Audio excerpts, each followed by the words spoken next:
सवाल है लो क्या है। जवाब है लो एक है। सवाल है हम यहाँ क्यों इकट्ठा हुए हैं। जवाब है हम यहाँ हमारे अनंत रचयिता का ध्यान एवं उनसे प्रार्थना करने के लिए इकट्ठा हुए हैं। अब हम और हमारे गैलेक्टिक कन्फेडरेशन के सभी भाई बहन, मास्टर हीलर रेश, गार्जियन एंजल्स, काउंसिल मेंबर्स और पूरे ब्रह्मांड में जितने भी दिव्य सभ्यताएं हैं जो उस एक अनंत रचयिता के प्रेम और रोशनी में अपनी सेवाएं प्रदान करते हैं, उन सबको हम आज इस मेडिटेशन में शामिल होने के लिए निवेदन करते हैं और उन सब का आह्वान करते हैं।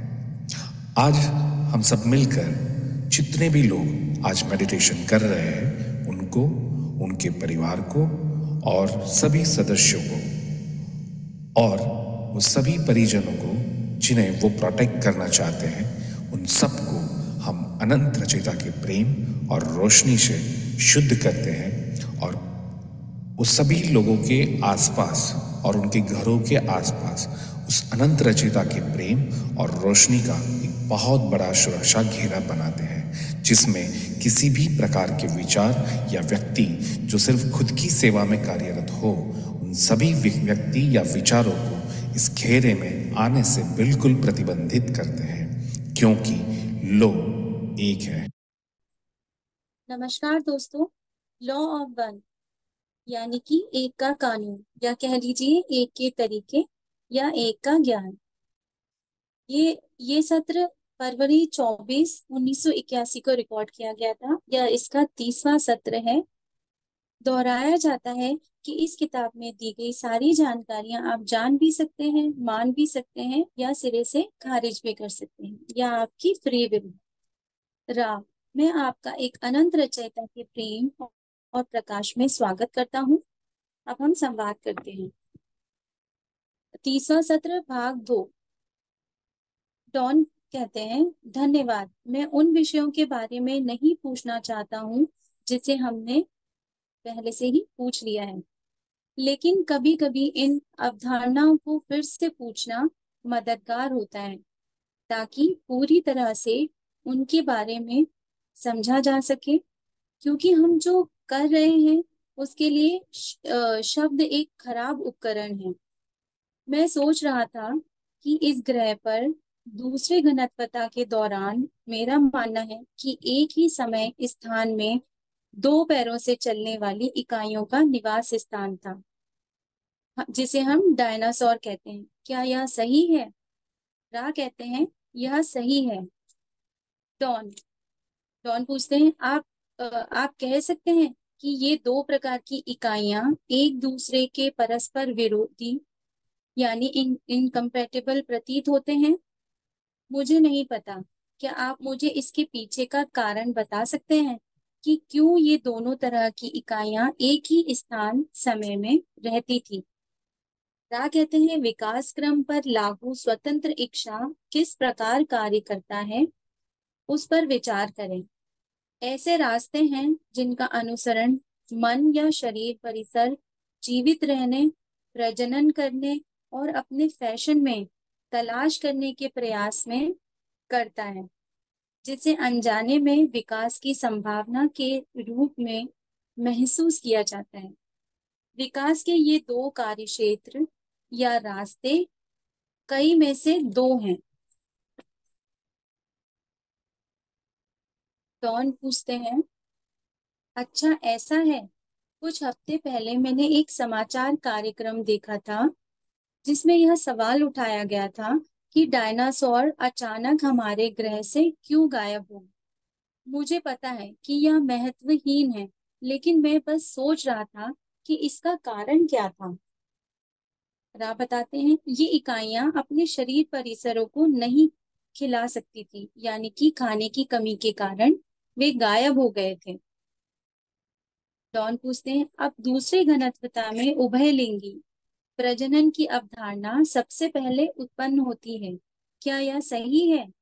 रा कहते हैं, यह सही है। डॉन, क्या आप मुझे शारीरिक परिसर के प्रजनन के इस तंत्र के पीछे का दर्शन बता सकते हैं? तो रा कहते हैं दूसरी घनत्वता वह है जिसमें तीसरी घनत्वता के कार्य के लिए आधार तैयार किया जाता है। दूसरी घनत्वता यानी पेड़ पौधे पहाड़ पर्वत, जिसमें तीसरी घनत्वता के कार्य के लिए आधार तैयार किया जाता है। इस तरह यह देखा जा सकता है कि प्रजनन के बुनियादी तंत्र तीसरी घनत्वता में दूसरे स्वयं और स्वयं की सेवा के लिए एक विशाल क्षमता में समाहित हो जाते हैं। यह न केवल ऊर्जा हस्तांतरण के कार्यों द्वारा किया जा हस्तांतरण के कार्यों द्वारा किया जा रहा है, बल्कि यह उन लोगों के द्वारा विभिन्न प्रकार की सेवाओं के प्रदर्शन के कारण भी होता है जो एक दूसरे से चुंबकीय रूप से आकर्षित होते हैं। इस प्रकार इन इकाइयों के पास कई प्रकार की सेवा के अवसर हैं जो स्वतंत्र इकाई के लिए उपलब्ध नहीं होते। डॉन पूछते हैं, क्या इनका बुनियादी कारण, वास्तविक कारण तब एक रचयिता के अनुभव के अवसर को बढ़ाना था? क्या यह सही है? रा, यह न केवल सही है बल्कि सभी घनत्वताओं में होने वाली कुंजी है। डॉन, क्या उभयलिंगी प्रजनन की प्रक्रिया या इसका दर्शन दूसरी घनत्वता वाली इकाइयों के आध्यात्मिक विकास में एक भूमिका निभाता है? रा, ऐसा कुछ इकाइयों या प्रजातियों के कुछ हिस्सों में अलग अलग उदाहरणों में होता है। अधिकांश भाग के लिए तब तक यह दूसरी घनत्वता के मामले में नहीं है। आध्यात्मिक क्षमता तीसरी घनत्वता की है। डॉन, मैं सोच रहा था कि क्या नर बिल्ली गेंडोल्फ गेंडोल्फ उनकी बिल्ला है, उस तंत्र से या अन्य तंत्र द्वारा आध्यात्मिक क्षमता या समझ बढ़ाने में किसी तरह से लाभान्वित हुआ है? रा कहते हैं, हमने इस जानकारी की जांच की है और हम इसे हानि रहित पाते हैं। दूसरी घनत्वता की इकाई जिसका नाम गेंडोल्फ है, पहले किसी व्यक्तिकरण इंडिविजुअलाइजेशन के कारण इसकी प्रजाति का एक दुर्लभ नमूना है। दूसरा, इस विशेष जीवन अनुभव में बड़ी मात्रा में निवेश का कारण है। यह इस संस्था की प्रगति में सबसे बड़ा उत्प्रेरक है। यह बहुत ही असामान्य है, जैसा कि हमने कहा है। हालांकि उभयलिंगी प्रजनन के अनुभव जो गेंडोल्फ इकाई की प्रकृति के थे, किसी अन्य इकाई के साथ एक असामान्य संबंध के कारण कुछ हद तक आध्यात्मिक लाभ के थे। आप उसे भी एक बिल्ली कहते हैं। यह इकाई पिछले जीवन के अनुभवों या निवेश के कारण असामान्य रूप से तीसरी घनत्वता में जाने के लिए तैयार है। इस प्रकार यह देखा जा सकता है कि उनके रिश्ते में पहचानने योग्य प्रेम मौजूद था। डॉन कहते हैं, धन्यवाद। क्या आप मुझे सूरज के चारों ओर हमारे प्रत्येक ग्रह के आध्यात्मिक सिद्धांतों के विकास तथा वहां के प्राणियों के विकास क्रम के संबंध में उनके कार्य का एक संक्षिप्त इतिहास बता सकते हैं? रा कहते हैं, हम आपको केवल उन ग्रहों का आध्यात्मिक विवरण देंगे जिन पर व्यक्तिगत इकाइयों का अनुभव किया जा चुका है, किया जा रहा है या किया जाएगा। आप अन्य क्षेत्रों को लोगोस का हिस्सा समझ सकते हैं। हम वीनस के नाम से जाने जाने वाले ग्रह को लेते हैं। यह ग्रह क्षेत्र उनमें से एक था जहां तेजी से विकास क्रम हुआ था। यह हमारी मूल पृथ्वी है, यानी कि हम यहीं के मूल निवासी हैं और इसकी सतह पर रहने वाली इकाइयों की तेजी से प्रगति का कारण उनके बीच का सामंजस्यपूर्ण व्यवहार था।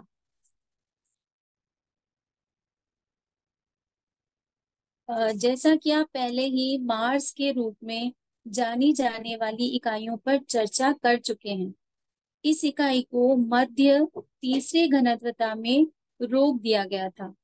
इस प्रकार इसके सतह पर रहने लायक स्थिति की कमी के कारण यह ग्रह प्रगति को जारी रखने में असमर्थ रहा। यह ग्रह आपके कुछ स्थान या समय सहस्त्राब्दी के लिए उपचार के दौर से गुजर रहा होगा। जिस ग्रह पर आप निवास करते हैं उसका एक आध्यात्मिक इतिहास है जो आपको अच्छी तरह से पता है और आप चाहें तो इसके बारे में पूछ सकते हैं। हालांकि हमने इस विषय पे काफी हद तक बात की है। शनि के रूप में जाना जाने वाला ग्रह अनंत बुद्धिमानिता के लिए एक महान समानता रखता है और इस प्रकार यह समय स्थान के अपने चुंबकीय क्षेत्र में उन लोगों द्वारा बसा हुआ है जो आपके सिस्टम की रक्षा करना चाहते हैं। यूरेनस के रूप में आपको ज्ञात ग्रही इकाई धीरे धीरे पहले घनत्वता के माध्यम से आगे बढ़ रही है और इसमें सभी घनत्वताओं के माध्यम से जाने की क्षमता है। डॉन कहते हैं धन्यवाद। मैं सोच रहा था कि क्या किसी अन्य ग्रह में आध्यात्मिक विकास हुआ है।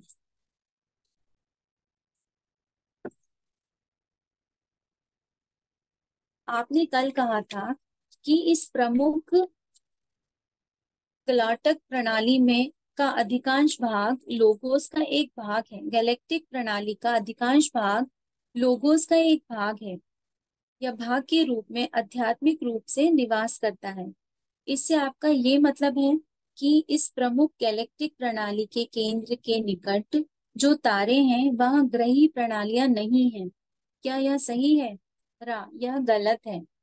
लोगोस ने स्वयं को आपकी गैलेक्टिक प्रणाली में हर जगह डिस्ट्रीब्यूट कर दिया है, यानी कि वितरित कर दिया है। हालांकि आपके कुछ और केंद्रीय सूर्य प्रणालियों का समय स्थान निरंतरता के साथ बहुत आगे है। डॉन, ठीक है, तो क्या आप आमतौर पर कह रहे हैं कि जैसे जैसे आप इस प्रमुख गैलेक्टिक प्रणाली के केंद्र के करीब आते हैं वहां आध्यात्मिक घनत्वता अधिक है?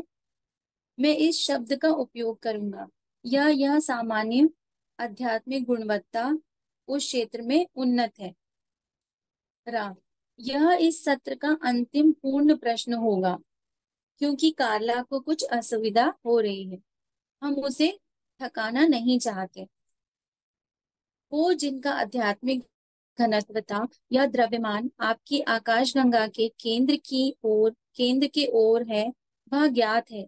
हालांकि यह अलग अलग कालातीत अवस्थाओं के कारण होता है जिसके दौरान ग्रहों के गोले आपस में जुड़ सकते हैं। स्थान या समय के प्रक्रिया की शुरुआत पहले हो रही है। जैसा कि हम कहते हैं जैसे जैसे आप गैलेक्टिक स्पाइरल के केंद्र तक पहुंचते हैं। हम किसी भी छोटे सवाल का स्वागत करते हैं। आज का सत्र हम यही समाप्त करते हैं और आज का सत्र हम यही समाप्त करते हैं। आज्ञा मेरे दोस्तों।